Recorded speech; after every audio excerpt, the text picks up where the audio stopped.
देश में लोकसभा चुनाव चल रहे हैं और चुनावों में नेताओं के बयानों के अलावा अगर दूसरी किसी और चीज की सबसे ज्यादा बात होती है तो वो है ईवीएम यानी इलेक्ट्रॉनिक वोटिंग मशीन।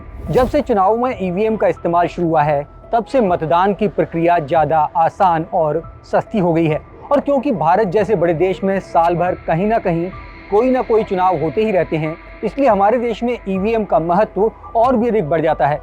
ईवीएम का चुनाव में इस्तेमाल भारत में सबसे पहले कहां और कैसे शुरू हुआ, यह कैसे काम करती है और इसकी कितनी कीमत होती है, कभी ना कभी ऐसा कोई ना कोई सवाल आपके दिमाग में आया जरूर होगा। तो आज इस वीडियो में ईवीएम से जुड़े कुछ आम और कुछ खास सवालों के जवाब देने के लिए मैं हाजिर हूँ। मेरा नाम है प्रदीप राघव। तो सबसे पहला सवाल है कि ईवीएम यानी इलेक्ट्रॉनिक वोटिंग मशीन होती क्या है। Electronic voting machine vote record करने वाला एक इलेक्ट्रॉनिक उपकरण है। इस मशीन में दो इकाइयां होती हैं, एक नियंत्रण इकाई जिसे कंट्रोल यूनिट कहते हैं और दूसरी मतदान इकाई यानी वोटिंग यूनिट। ये दोनों एक इकाई एक दूसरे से 5 मीटर की केबल से जुड़ी होती हैं। कंट्रोल यूनिट को पीठासीन अधिकारी या मतदान अधिकारी के पास रखा जाता है, जबकि वोटिंग यूनिट को वोटिंग कंपार्टमेंट के अंदर रखा जाता है। भारत में ईवीएम का सबसे पहला इस्तेमाल कब और कहां हुआ, ये भी आपको बता देते हैं। भारत में पहली बार ईवीएम का उपयोग साल 1982 में केरल के परूर विधानसभा क्षेत्र में किया गया था। ईवीएम में वोट कैसे डाला जाता है। ईवीएम में बैलेट पेपर नहीं दिया जाता, बल्कि कंट्रोल यूनिट के प्रभारी मतदान अधिकारी कंट्रोल यूनिट पर बैलेट बटन दबाकर एक बैलेट जारी करते हैं। फिर वोटर अपनी पसंद के उम्मीदवार और चुनाव चिन्ह के सामने बैलेटिंग यूनिट पर नीले बटन को दबाकर अपना वोट डालते हैं। एक ईवीएम में ज्यादा से ज्यादा कितने वोट डाले जा सकते हैं? तो जानकारी के मुताबिक एक ईवीएम में अधिकतम 2000 वोट रिकॉर्ड किए जा सकते हैं।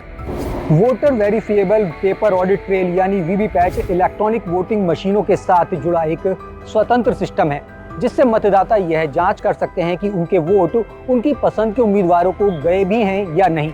जब कोई वोट डालता है तो उम्मीदवार की क्रम संख्या, नाम और चुनाव चिन्ह वाली एक पर्ची निकलती है, जो 7 सेकंड के लिए एक पारदर्शी खिड़की में दिखती है। इसके बाद यह पर्ची खुद ही कटकर वीवीपैट के सील बंद ड्रॉप बॉक्स में गिर जाती है।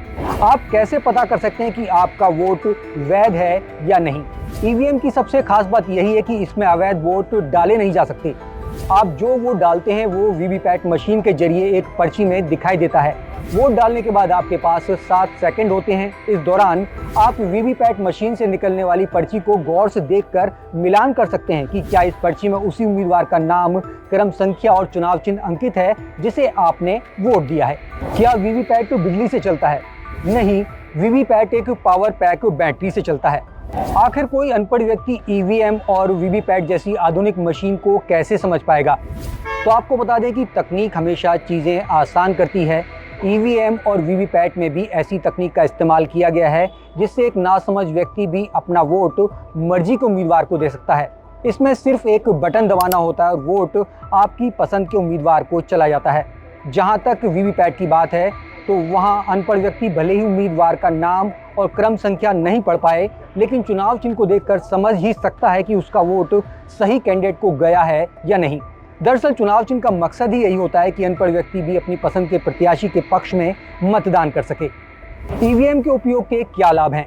ईवीएम के उपयोग के कई फायदे हैं। इसमें अवैध मतदान की आशंका नहीं रहती है। पेपर बैलेट सिस्टम में इनवैलिड वोटिंग की खूब शिकायत होती थी।